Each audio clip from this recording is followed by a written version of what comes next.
अथ बहुबल जलधि संधारिणी चराचर सर्व प्रपंच जननी विश्वस्थितये गणय शक्ति विहारिणी अमर रिपु मधुकैलभ विधि विष्णु रुद्रादि गुणमूर्ति स्वरूपिणी प्रथमाध्याय देवता श्री महाकाली चंडिका प्रियदा जय महाकाली के जय जय அம்பியனுடைய திருநாமங்கள் சொல்லும்போது சொல்ல உள்ளோம்.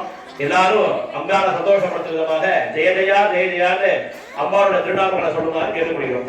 ஜெய மகா காளிகே ஜெய ஜெயா மாயே ஜெய ஜெயா பஹாரிணி ஜெய ஜெயா பஹாரிணி ஜெய ஜெயா சகலகாரிய ஜெயப்ரதே தேவி மகாதேவி சிவாதேவ நமः. गगनगे चण्डमुण्डनि शोधिने मृगेन्द्रवाहने तुभ्यं चामुण्डायै सुमङ्गलम् संवत्रे भवनवासिनी महेन्द्रवरदे तुभ्यं चामुण्डायै सुमङ्गलम्.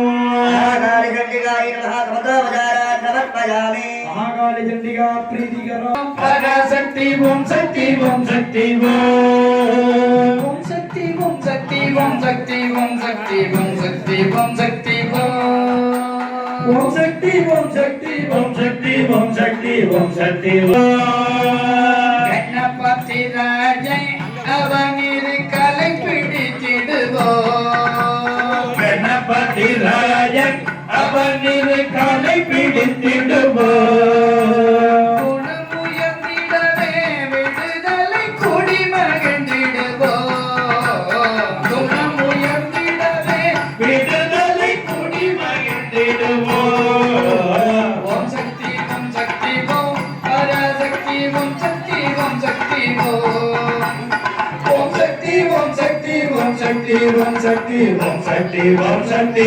ஓம் சொல்லக்கடங்காவே பராசக்தி சூரத்தனங்கள் எல்லாம் சொல்லக்கடங்காத பராசக்தி சுமதனங்கள் எல்லாம் வல்லமை தந்திடுவாய் பராசக்தி வாழி என்ற துதிப்போ வல்லமை தந்திடுவாய் பராசக்தி வாழி என்று துதிப்போ பராசக்தி ஓம் சக்தி ஓம் சக்தி ஓம் ஓம் சக்தி ஓம் சக்தி ஓம் சக்தி ஓம் சக்தி ஓம் சக்தி ஓம் சக்தி ஓம் வெற்றி வடிவேலை அவனுடைய வீரத்தினை புகழ்வோம் வெற்றி வடிவேலன் அவனுடைய வீரத்தினை புகழ்வோம் சுற்றி நிலாதே போ பகையே துள்ளி வருகிறதுவே சுற்றி நில்லாதே போ பகையே துள்ளி வருகிறதுவே ஓம் சக்தி போ பராசக்தி ஓம் சக்தி போ ஓம் சக்தி ஓம் சக்தி ஓம் சக்தி ஓம் சக்தி ஓம் சக்தி ஓம் சக்தி ஓம் தாமரை பூவினிலே ஒரு ஸ்ருதியை தனித்து நின்றுரைப்பார் தாமரை பூவினிலே ஸ்ருதியை தனித்திருந்துரைப்பார் பூமணி தாடினையே கண்ணிலத்து புண்ணியம் எதிடுவோம் பூமணி தாடினையே கண்ணிலத்து புண்ணியம் எதிடுவோம் ஓம் சக்தி போ பராசக்தி ஓம் சக்தி ஓம் சக்தி ஓம் சக்தி ஓம் சக்தி ஓம் சக்தி ஓம் சக்தி ஓம் சக்தி ஓம் தலை மேலே நகம் செய்யும் பந்தத்தை புகழ்வோம் பாம்பு தலை மேலே நடம் செய்யும் பாதத்தினை புகழ்வோம் மாம்பழ வாயிலே குழலிசை மண்ணி புகழ்ந்திடுவோம் மாம்பழ வாயினிலே உடலிசை மண்ணை புகழ்ந்திடுவோம் ஓம் சக்தி போ பராசக்தி ஓம் சக்தி ஓம் சக்தி ஓம் சக்தி ஓம் சக்தி ஓம் சக்தி ஓம் சக்தி ஓம் சக்தி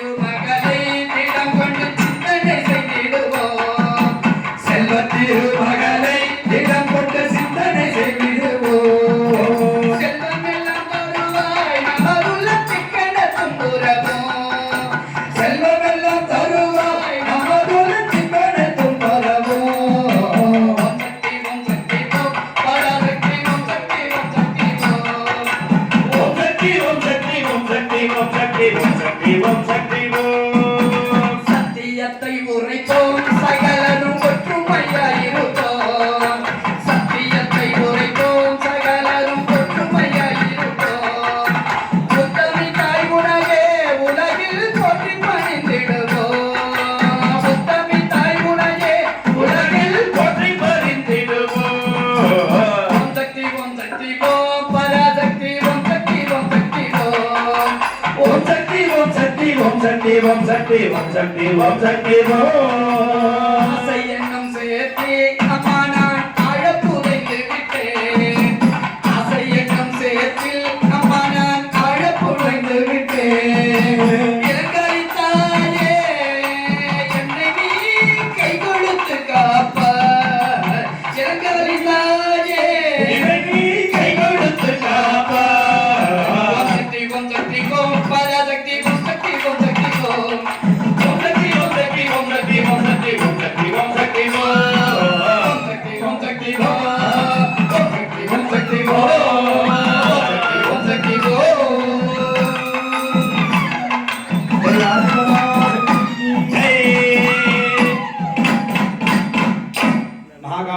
अम्बिः दुर्गा बीजं वायुस्तत्त्वं यजुर्वेदं स्वरूपं महालक्ष्मी प्रीत्यर्थं मध्यमचरित्र होमे वियोगः कुण्डं प्रोक्ष्यावकुण्ड्य ओम श्री महालक्ष्मी चण्डिकासनाय नमः श्री महालक्ष्मी चण्डिकामूर्तये नमः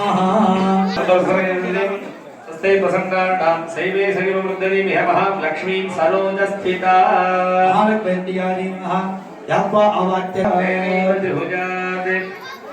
முதல் அத்தியாயம் நிறைவுற்று இரண்டாவது அத்தியாயம் இந்த இரண்டாவது அத்தியாயத்தினுடைய தலைவியாக விளங்கக்கூடிய அம்பிகை மகாலட்சுமி என்று சொல்லக்கூடிய அம்பிகை.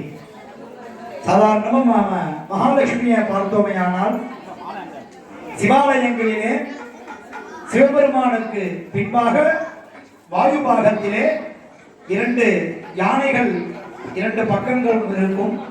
அம்பிகை 4 கரங்களுடன் கஜலட்சுமியாக நமக்கெல்லாம் அருள்பாலிப்பார். அட்டப்படத்துல கேலண்டர் எல்லாம் பார்த்தா நின்றுட்டு இருப்பாங்க மகாலட்சுமி கையில இருந்து காசு கொட்டுறாப்புல. அப்படி இல்லாம நம்ம மகாலட்சுமிய உருவமாக நம்ம மனசுல கற்பனை பண்ணி வச்சிருக்கோம்.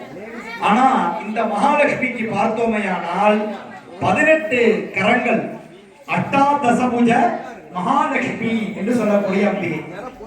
தர்மபுரத்திலே ஆதீனத்தினுடைய சிவாலயத்திலே இந்த அம்பிகைக்கு தனிச்சன்னதி இருப்பதாக அனைவரும் அங்கு சென்றால் அந்த அம்பிகையை நாம் தரிசனம் செய்யலாம். 18 கரங்களிலும் 18 விதமான ஆயுதங்களை கொண்ட அம்பிகையாக இந்த அம்பிகை அருள்பாலிக்கிறார். இந்த 13 அத்தியாயங்களையும் 3 பாகங்களாக பிரிக்கப்பட்டுள்ளது. முதலாவது அத்தியாயம் பிரதம சரித்திரம் என்று சொல்லும் வகையிலும் 2, 3, 4 இந்த 3 அத்தியாயங்களும் மத்தியம சரித்திரம் என்று சொல்லும் வகையிலும் 5 முதல் 13 அத்தியாயம் வரை உத்தர சரித்திரம் அல்லது உத்தம சரித்திரம் என்று சொல்லும் வகையிலே 3 பாகங்களாக பிரிக்கப்பட்டிருக்கிறது. ஒவ்வொன்றும் ஒவ்வொரு வேதத்தினுடைய சொரூபமாக சொல்லப்படுகிறது. வேதம் 4 என்பது நமக்கு தெரியும்.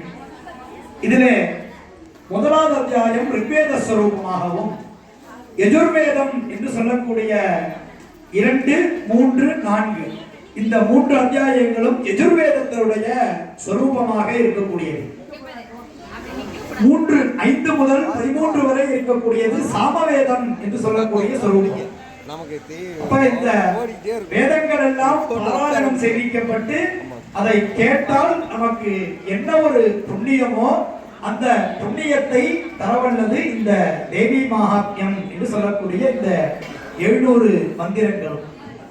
அந்த வகையிலே இப்பொழுது இரண்டாவது அத்தியாயத்தினுடைய தேவதை மகாலட்சுமி என்று சொன்னோம். லட்சுமி என்ற ஒரு சொல்லிற்கு பணம் காசு அப்படிங்கிறது மட்டும் ஆயிடாது. எந்த ஒரு இடத்திலே எந்த குறை இருக்கிறதோ, எந்த பொருள் அந்த குறையை நிறைவு செய்கிறதோ அந்த பொருளுக்கு லட்சுமி கடாட்சம் என்று சொல்வார்கள். ஒருவருக்கு நல்ல பசி இருக்கும் பொழுது அவர்களுக்கு அன்னம் கிடைத்தால் அந்த இடத்திலே அன்னலட்சுமியாக இருக்கிறார். ஒருவருக்கு புத்திர சந்தானம் இல்லாத இடத்திலே குழந்தை பிறந்தால் அந்த இடத்திலே சந்தான லட்சுமியாக இருக்கிறார். ஒருவருக்கு நோய்வாய்ப்பட்டு இருக்கும் பொழுது நல்ல மருந்து மாத்திரைகளால் அவர்களுக்கு உடம்பு திடகாத்திரமாக ஆகிறது என்றால் அந்த இடத்திலே ஆரோக்கிய லட்சுமியாக இருக்கிறார். அப்ப எந்த குறை இருக்கோ, எந்த பொருள் அந்த குறையை நிறைவு செய்கிறதோ அதற்கு பெயரே லட்சுமி கடாட்சம் என்று சொல்வார்கள். வேதத்திலே சொல்லும் பொழுது அஸ்வபூர்வாம் ரதமத்யாம் ஹஸ்திநாத பிரபோதினி என்று சொல்வார்கள். குதிரையினுடைய முன்பாகத்திலும், அதாவது குதிரையினுடைய தலையிலும், ரதம் என்று சொல்லக்கூடிய தேரனுடைய நடுப்பகுதியிலும், யானை பிளிருகின்ற சத்தத்திலும் மகாலட்சுமி இருப்பதாக சொல்வார்கள். அதற்கு தான் இன்னைக்கு பார்த்தீங்கன்னா காஞ்சிபுரத்துல உள்ள மடத்துல சாயங்காலம் மகா பெரியவா என்று சொல்லக்கூடிய அவருடைய அதிஷ்டானத்துல சாயங்காலம் சாயரக்க பூஜை ஆகும். அப்ப பாத்தீங்கன்னா யானையை கொண்டு வந்து நிக்க வச்சு யானைய பிளற விடுவாங்க. பாடசாலை படிக்கிறப்ப இது எதற்குன்னு தெரியாது. பின்பு ஆராயும் போதுதான் யானை பிளறுகின்ற சத்தத்தில மகாலட்சுமி இருப்பதாக ஐதீகம். அதற்காகத்தான் அங்க யானையை பிளிர விடுவார்கள். அப்ப மகாலட்சுமி நிறைந்ததாக இடம் நிறைய சொல்லப்பட்டிருக்கிறது. அறுவடைக்காக சாய்த்து கிடைக்கின்ற நெல் கதிர், பெண்களுடைய உச்சி வகுடு, நாம் அன்றாடம் உபயோகித்து வருகின்ற அரிசி, நெல் மற்றும் உப்பு, சுண்ணாம்பு, இதெல்லாம் எல்லாத்திலுமே லட்சுமி கடாட்சங்கள் நிறைந்துள்ளதாக நாம் கருதுகிறோம். உண்மையான லட்சுமி எது அப்படின்னா வேதங்கள் சொல்கிறது, தனமக்னிர் தனம் வாயோ தனம் சூர்யோ தனம் வசுகோ. இந்த இயற்கையாக இருக்கக்கூடிய அக்னி, சூரிய பகவான், நல்ல காத்து, பசுக்கள் எல்லாமே தான் லட்சுமி. அதுதான் உண்மையான தனம் என்று நமக்கு வேதங்கள் எல்லாம் உரைக்கிறது. அப்ப நமக்கு கிடைக்கப்படாத லட்சுமி கடாட்சங்கள் நம்மளிடம் கிடைக்க வேண்டும். நம்மளிடம் இருக்கக்கூடிய லட்சுமி கடாட்சங்கள் நம்மளிடமே நிரந்தரமாக தங்க வேண்டும் அப்படிங்கிறதுக்காக மகாலட்சுமிக்கு உரியதான யாகம். இந்த அத்தியாயத்திலே பேசக்கூடிய கதை என்னன்னா, மது கைலவனுக்கு மகிஷாசுரனுடைய சைன்யத்தை அம்பாள் சம்ஹாரம் செய்கிறார். மகிஷாசுரன் அப்படின்னு அசுரன் எல்லாருமே தெரியும். அடுத்த அத்தியாயத்துல அம்பிகை வதம் செய்ய இருக்கிறார். அதனுடைய படைகளை இந்த அத்தியாயத்திலே அம்பிகை சங்கரிப்பதாக கூறக்கூடிய அத்தியாயம் தான் இந்த இரண்டாவது அத்தியாயம். அத்தியாயத்தினுடைய நிறைவிலே அம்பிகைக்கு உரியதான பூர்ண நாளிகேரம் என்று சொல்லக்கூடிய மட்டை தேங்காயான பூர்ணாகுதிகள் எல்லாம் செய்விக்கப்பட்டு மகாலட்சுமியை வழிபட இருக்கிறோம். அனைவரது வாழ்விலும் லட்சுமி கடாட்சங்கள் பெருக வேண்டி மகாலட்சுமிக்கு உரியதான அத்தியாயங்கள் துவங்கப்படுகிறது. தரிசித்து அருள்கிறார். வானுவாசர உஸ்தாஜாம் ஓம் சண்டிகாஜி ஓம் ஸ்ரீ விஷ்ணுவாஜ ஸ்வாஹா தேவாசனோ பஜேதா ஓம் தசோமரா உஸ்தாஜாம் அஸ்யாம் சுபதிதோ அத்தின பெருக்கல் அங்கவா சகேத திசம் தரே நவசமரா ஸ்வாஹா நிமிதா ஓம் விக்னா புரேன வக்தே ரத்ராசரோ கேதாய சித்ராதனே ஸ்வாஹா காணா மோத சத்ராதரா ஹரிணா தோக சின்ன சின்ன கிரீவாசாவரே ஸ்வாஹா வேதமே நாமதே சேவிதாரதா விஜயதா பதே விதர்யா மகாசரா ஸ்வாஹா லக்ஷ்மீஜடா கேதே ஜாஜதா சின்னே விதானே சரதி பரிதா புனருதினா ஸ்வாஹா தாரதே குதம் யத்தம் நாசரே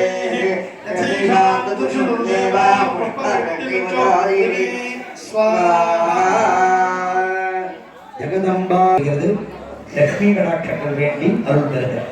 ஓம் சுபா சுபா சுபாசா பரிவேகாதாதே சௌஸ்ரேயா கவதிகாயமானா சந்தேயா சக்கவசவத்யந்தே ஆதிஜோ மனசோரே தேவஜந்தா ஓவத்யவோதரதிவத்தா உசமாதேஜோ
ஜனே श्री महालक्ष्मी चंडिका प्रियता जय महालक्ष्मी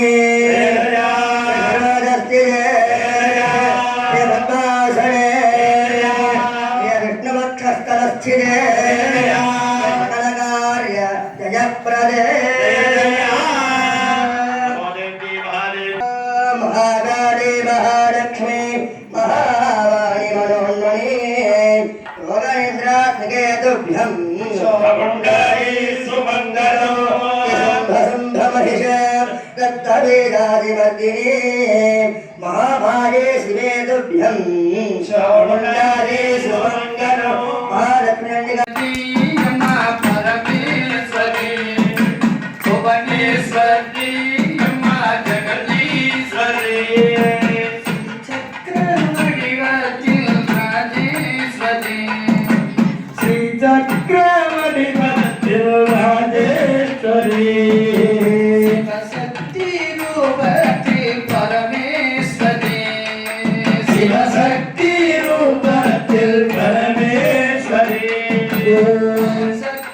ओम शक्ति परमेश्वरी ओम शक्ति परमेश्वरी उलगालम्मा शक्ति परमेश्वरी उलगालुमा शक्ति परमेश्वरी राजेश्वरी अम्मा परमेश्वरी भुवनेश्वरी अम्मा जगदीश्वरी अरुणालर नेंजंगल सिंहासனம் अरुणादर नेंजंगल सिंहासனம் அறுபத்து நான்கு கலை வெஞ்சாமரம் அறுபத்து நான்கு தலை வெண்சாமரம் ஒரு நான்கு வேதங்கள் சங்கீர்த்தனம் ஒரு நான்கு வேதங்கள் சங்கீர்த்தனம்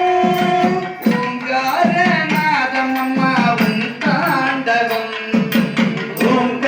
ஓங்காரநாதமம்மா உன் தாண்டவம் ராஜேஸ்வரி அம்மா பரமேஸ்வரி ராஜேஸ்வரி அம்மா பரமேஸ்வரி புவனேஸ்வரி அம்மா ஜெகதீஸ்வரி புவனேஸ்வரி அம்மா ஜெகதீஸ்வரி பூவுக்கும் பொட்டுக்கும் துணையானவள் பூவுக்கும் பொட்டுக்கும் துணையானவள் மஞ்சள் குங்குமத்தில் நிலையானவள் மஞ்சள் குங்குமத்தில் நிலையானவள் சேவிக்கும் பெண்களுக்கு தாயானவள் சேவிக்கும் பெண்களுக்கு தாயானவள் திருமாங்கல்யம் என்னும் தாழ்வானவள் திருமாங்கல்யம் என்றும் வாழ்வானவள் ராஜேஸ்வரி அம்மா பரமேஸ்வரி புவனேஸ்வரி அம்மா ஜெகதீஸ்வரி குளம் போல நீயூற்றி விளக்கேற்றுவோம் குளம் போல நெய் ஊற்றி விளக்கேற்றுவோம் கும்பத்தில் பிம்பத்தில் குடியேற்றுவோம் கும்பத்தில் பிம்பத்தில் குடியேற்றுவோம் மனம் யாவும் தர வேண்டி மலர் தூவுவோம் மலையாவும் தரவேண்டி தூவுவோம் மகராணி நீ என்று கவி பாடுவோம் மகராணி நீ என்று கவி பாடுவோம் ராஜேஸ்வரி அம்மா பரமேஸ்வரி புவனேஸ்வரி அம்மா ஜெகதீஸ்வரி தீபத்தில் குடிகொண்ட ராஜேஸ்வரி தீபத்தில் குடிகொண்ட ராஜேஸ்வரி திலகத்தில் முகம் காட்டும் ஜெகதீஸ்வரி திலகத்தில் முகம் காட்டும் ஜெகதீஸ்வரி ஆபத்தில் ஓடி வரும் ராஜேஸ்வரி ஆபத்தில் ஓடி வரும் ராஜேஸ்வரி அருள் செய்ய வேண்டும் அம்மா நீயே கதி அருள் செய்ய வேண்டும் அம்மா நீயே கதி ராஜேஸ்வரி அம்மா பரமேஸ்வரி புவனேஸ்வரி அம்மா ஜெகதீஸ்வரி ராஜேஸ்வரி அம்மா பரமேஸ்வரி புவனேஸ்வரி அம்மா ஜெகதீஸ்வரி ஆபத்தில் ஓடி வரும் ராஜேஸ்வரி அருள் செய்ய வேண்டும் அம்மா நீயே கதி அருள் செய்ய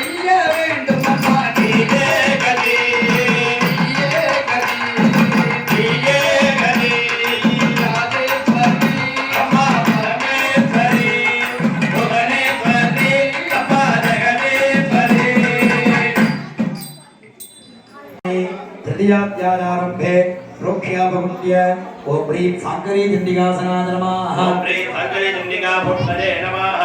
उद्धत्भारतकत्रकान्यवरुणक्षौमासिरोमानिका रक्तालिप्तपयोधरा नवविडी विद्यामभीतिमरम् हस्ताब्जे तुलसीन्द्रेन्द्रवलहद्भक्तारविन्दश्रियम् देवीं बद्धहिमासुरत्नमुकुटां मन्देरविन्दस्थिता ओम ह्रीं सम्पूज्याख्यं दत्त्वा आहुतिर्दत्त्वा ओम ह्रीं शङ्करी चण्डिकायै विच्छे स्वाहा तेनैव जुहुयात्।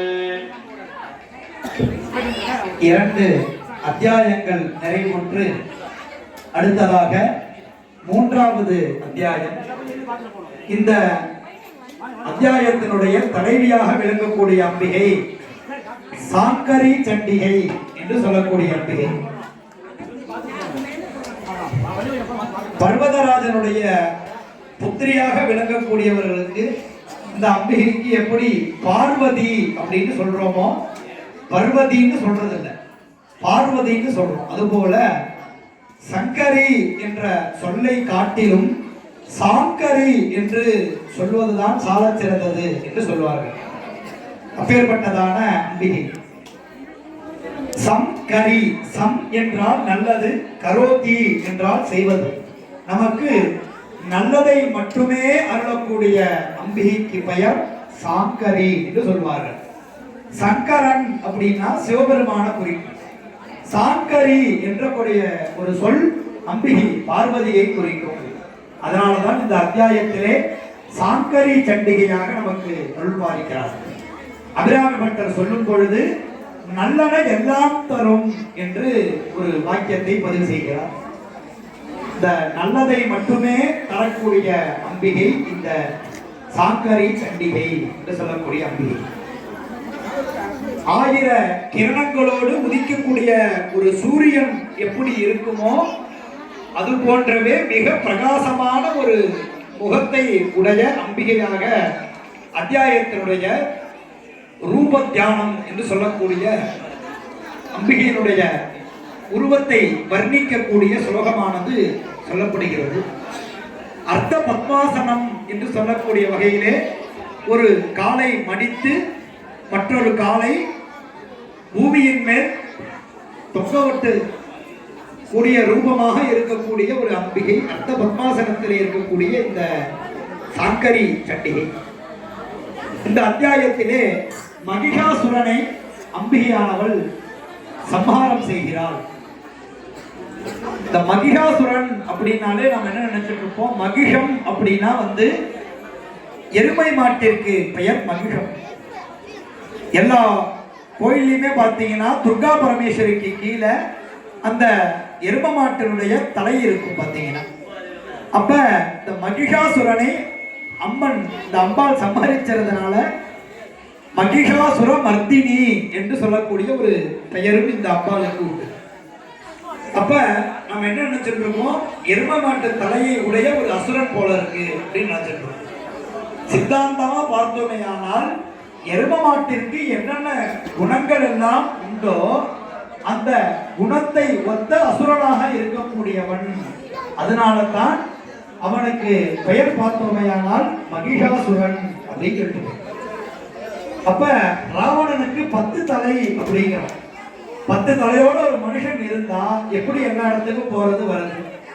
10 விதமான கலைகளை 10 விதமான குணாதிசயங்களை உடையவன் அப்படின்னு தான் நம்ம சித்தாந்தமா அந்த இடத்துல நம்ம பொருள் எடுத்துக்கிறோம். அப்பேற்பட்ட அசுரனை அம்பாள் எப்படி சம்ஹாரம் பண்றாங்க அப்படின்னா கர்ஜ கர்ஜ க்ஷணம் மூடமது யாவத் பிபாம்யகம். ஏ மூடனே முட்டா பையிலே உன்னுடைய கர்ஜனை எல்லாம் நாங்க மது கஷாயத்தை குடிச்சு என்னுடைய புத்தி மாறுற வரைக்கும் தான். ஏன்னா அம்பாள் கருணையே உருவமாக இருக்கக்கூடியவர். அந்த கருணையே உருவமாக இருக்கக்கூடிய அம்பிகை மனம் மாறிதான் அவனை சம்ஹாரம் பண்ணணும் அப்படின்னா இந்த அத்தியாயத்துல பாத்தீங்கன்னா இலுப்பை பூவினால் ஆன பூர்ணாபதி. இலுப்பை பூவுக்கு மது புஷ்பம் அப்படின்னு சொல்லக்கூடிய ஒரு இது உண்டு. இப்ப இந்த இலுப்பை பூவை வச்சு கஷாயம் பண்ணி அந்த அசுரர்கள் எல்லாம் அருந்தி விட்டு போர் செய்கிறார்கள். கலப்பே தெரியாதான், ஒருமித்த ஒரு எண்ணத்தை கொடுக்கக்கூடியதான். சாப்பிட்றப்ப நம்ம என்ன நினைக்கிறோமோ அதை மட்டுமே தான் செஞ்சுட்டு இருப்போம். அதனாலதான் அம்பாள் கர்ஜ கர்ஜ கணம் மூட மதுயாவத் பிபாம்யகம்.